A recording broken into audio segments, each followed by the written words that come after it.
Baik, Assalamualaikum warahmatullahi wabarakatuh. Selamat siang semuanya. Senang sekali hari ini saya Aulia Rahma bisa kembali menyapa teman-teman semua di podcast SMP Negeri 3 Tenggarong, tempat kita belajar, ngobrol seru dan berbagi informasi baru seputar di kehidupan sekolah. Nah, hari ini kita akan membahas sesuatu yang sangat dekat dengan kehidupan kita nih teman-teman, bahkan di lingkungan pendidikan, yaitu pembelajaran digital. Nah, sekarang hampir semua pakai HP, semua pegang gadgetnya, internetnya terkoneksi, kemudian semua main sosial media nih. Nah, bahkan teknologi ini akhirnya membantu di dunia pendidikan.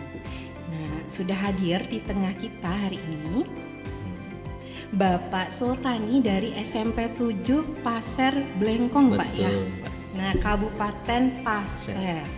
Selamat datang di SMP Negeri 3 Tenggarong, Bapak. Terima kasih atas sambutannya. Iya. Bagaimana kabarnya hari ini, Bapak? Alhamdulillah baik, sehat. Alhamdulillah, senang mendengar. Gimana tadi perjalanannya ke Tenggarong, Pak? Ya, sempat berputar-putar ya, Putar-putar. tapi alhamdulillah ada Google Maps. Ya, jadi bisa memandu kami sampai ke sini. Lagi-lagi terbantu sama teknologinya gitu, luar biasa. Kalau dari Pasir ke Tenggarong berapa jam ya, Pak? Kami sekitar 4 jaman. Kami kan harus transit dulu mungkin bahasanya itu untuk nginap di di Samarinda, baru nanti setelah di pagi harinya kami lanjut perjalanan ke sini. Jadi lebih dekat, Pak ya? Lebih dekat. Oke. Tadi sebelum kita mulai kita sudah ngobrol-ngobrol sedikit nih ya kan, Pak, mengenai latar belakang Bapak sebagai kepala sekolah di daerah Bapak gitu. Betul. Tadi saya mendapatkan informasi bahwa Bapak dengan lokal sekolah yang lingkupnya kecil ya, Pak ya. Betul. Bilangnya tadi ada 7 guru, Pak. Betul. 7 guru ini berarti mencakup semua mata mapel pelajaran ya. Memang ada yang beberapa yang merangkap. Oh gitu. Mata Jadi pelajaran. berarti ada mapel yang sebenarnya tidak linear dengan tidak guru linear, tersebut. Tapi karena keadaan untuk sementara sebelum ada pemetaan penambahan guru diampu dulu untuk guru mata pelajaran tersebut gitu. Oke. Terus tadi Bapak juga cerita kalau fasilitas Chromebook-nya itu ada 15. Betul. Di sekolah. Nah, itu bisa diceritakan Kak, Pak, bagaimana pemanfaatan 15 Chromebook ini untuk di sekolah Bapak? Ya, jadi memang pemanfaatan Chromebook di sekolah itu biasanya digunakan oleh guru-guru mata pelajaran yang mungkin relevan dengan pemanfaatan Chromebook, apakah dia mau berencana mengajarkan pembelajaran dengan Canva atau nanti bisa melihat materi sumber belajar dari YouTube. Jadi seperti itu. Memang karena keterbatasan jumlah, jadi memang Chromebook itu tidak dibawa pulang, tidak seperti SMP 3 Tenggarong. Jadi kami mungkin pemanfaatannya bergantian dengan guru-guru yang pada saat itu memang sudah merencanakan pembelajaran menggunakan Chromebook. Tadi jumlah siswanya di sekolah Bapak 31 siswa itu sudah kelas 7, ya, 8, 9. Dan 9 gitu.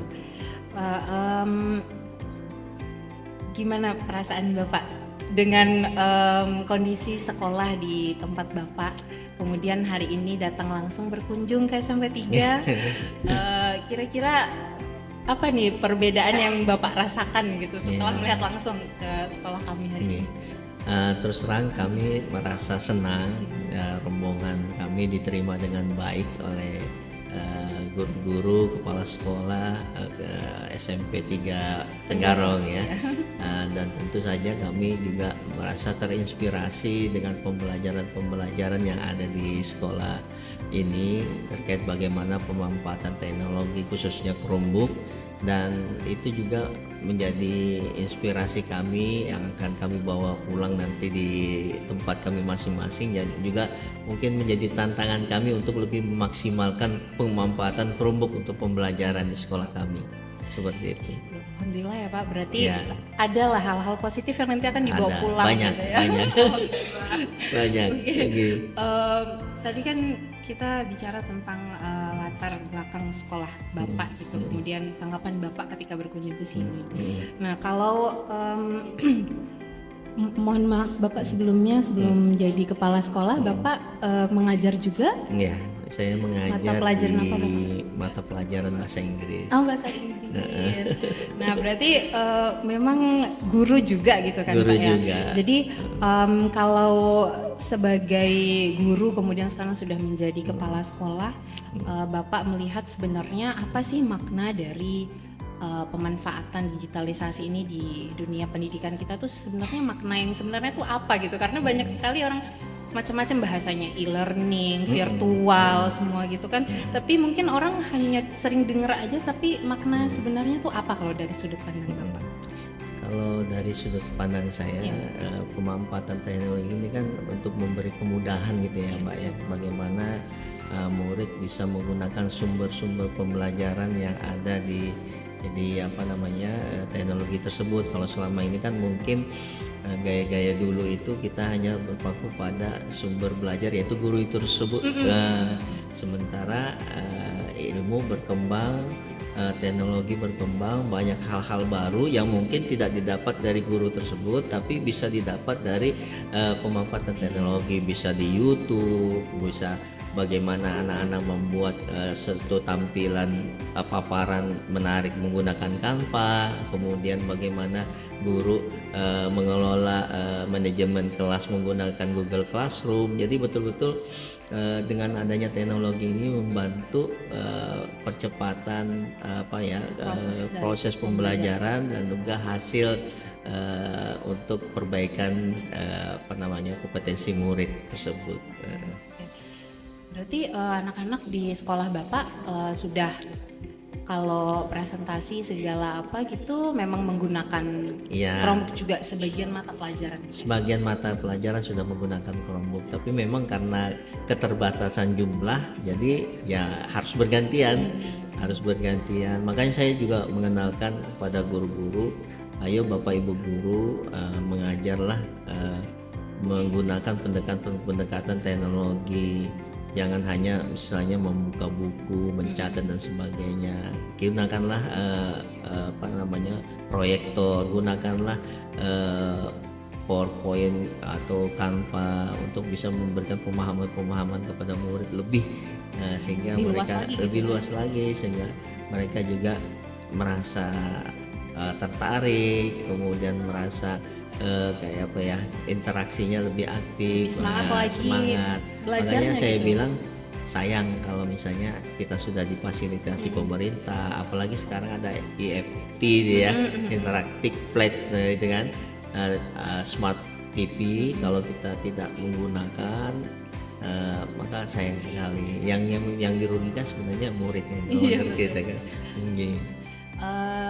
Kalau kita ini kan tadi sudah belajar begitu banyak ngomongin banyaknya manfaat ya Pak ya dari teknologi ini.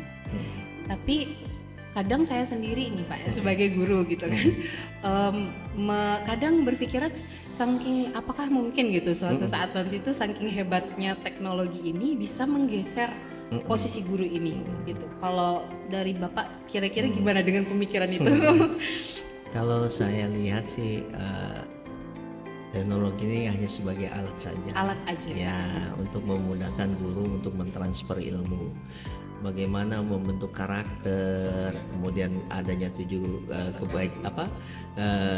kebiasaan anak Indonesia hebat yang sedang dicanangkan oleh pemerintah. Itu tentu tidak bisa serta-merta diwakilkan oleh teknologi, harus tetap ada guru. Jadi teknologi tidak menggantikan guru, tapi guru harus bisa memanfaatkan teknologi seperti itu. Jadi sampai kapanpun posisi guru ini tidak akan tergantikan meski sehebat apapun teknologi tadi ya Pak ya.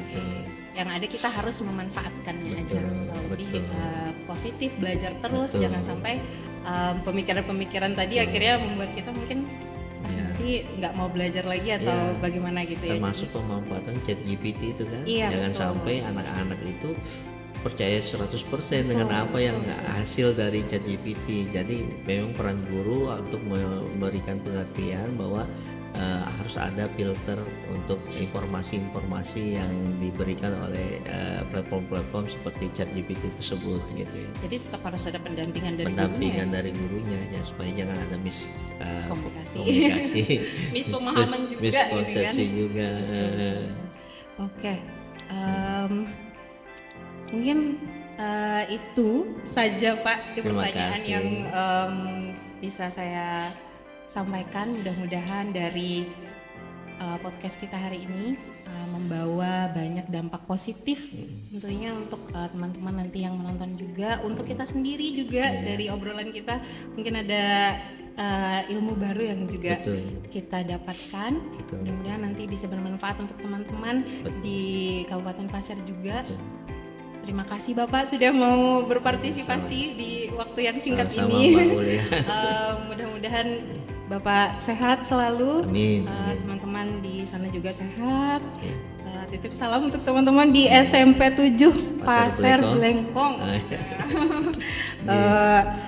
Mungkin itu saja. Saya Aulia Rahma. Saya bertemu lagi di podcast lainnya. Wassalamualaikum warahmatullahi wabarakatuh. Waalaikumsalam warahmatullahi wabarakatuh.